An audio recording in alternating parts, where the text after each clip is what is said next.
Is the Assam government handing out eviction notices to all its animals? This question is being raised as the Assam government plans to reduce the eco-sensitive zone in Kaziranga National Park from existing 10 km to just 1 km to build a stadium, among other things. And there's a lot more happening around Kaziranga, which is home to Assam's pride, the one-horned rhinos. Now, there is already a protest going on against the Hyatt group of hotels and the Juniper hotels over building a 5-star luxury hotel project in Ingle, Pathar, which is a tribal land that borders Kaziranga National Park. And the activist leading this fight has been arrested under the controversial NSA. Now coming to the latest move. So what exactly is changing? Currently, Kaziranga's buffer zone defaults to 10 km under Supreme Court's guidelines. An eco-sensitive zone is essentially a buffer around protected areas. Their idea isn't to stop all human activity.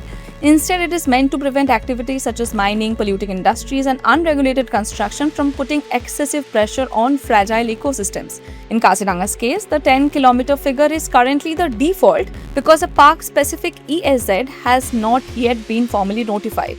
Importantly, the Supreme Court's 2022 order mandated at least a kilometer ESZ around national parks and wildlife sanctuaries, while saying that a larger existing or proposed buffer would prevail. So the Assam government is effectively trying to bring down Kaziranga's default protection down to that 1 km minimum. The state argues that the 10 km default ties the hands of local administrations, restricting civil construction, roads, stadiums, and tourism infrastructure around Bokakhat. Trimming it to 1 km, according to the state, will spur regional economic growth.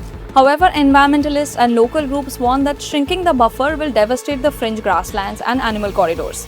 Now, Kaziranga is home to the world's largest population of the great one-horned rhinoceros, alongside white elephants and tigers. Reducing from 10 km to 1 km means the difference is huge. Now, Kaziranga does not end neatly at its official boundary. When annual monsoon floods submerge over 70% of the park, animals don't recognize administrative maps. They follow ancient instincts. Rhinos, elephants, deer, and other wildlife move towards higher ground and use surrounding areas and corridors. And the landscape outside the park also contains grasslands, breeding areas, forests, and catchments that are ecologically connected to Kaziranga. Where are the animals supposed to go if their routes are blocked by luxury resorts and concrete walls? Now, this decision also comes during escalating row over Ingle Pathar. For nearly 2 months, intense debate and protests have been ongoing around 60 bighas of land at Ingle Pathar, where nearly 45 Adivasi farming families say they have cultivated for generations and depend on for their livelihoods. The Assam government, however, maintains that the land belongs to the state and plans to develop a 5-star Hyatt hotel along with a tea tribe culture museum, among other things, arguing that the project will boost tourism, create jobs, and strengthen the local economy. The movement gained national attention after Pranab, who became the face of the protest, was arrested under the stringent National Security Act. Notably, a court granted Doley bail in this case relating to the protest. However, just a day later, the Assam government invoked the NSA to detain him. This move allows the Assam government to detain him without a trial or formal charges for up to 12 months. Police have charged him and other activities under multiple sections, including rioting, unlawful assembly, criminal conspiracy, alleging the protest turned violent. The activists deny the allegations and maintain that the protest was peaceful. But the issue has now gone beyond Assam. The UN have expressed concerns over the arrest, stating that if the detentions are linked solely to peaceful human rights advocacy, the activists should be released. This raises difficult questions about development, conservation, indigenous land rights, livelihoods, and the voices of communities living around protected areas.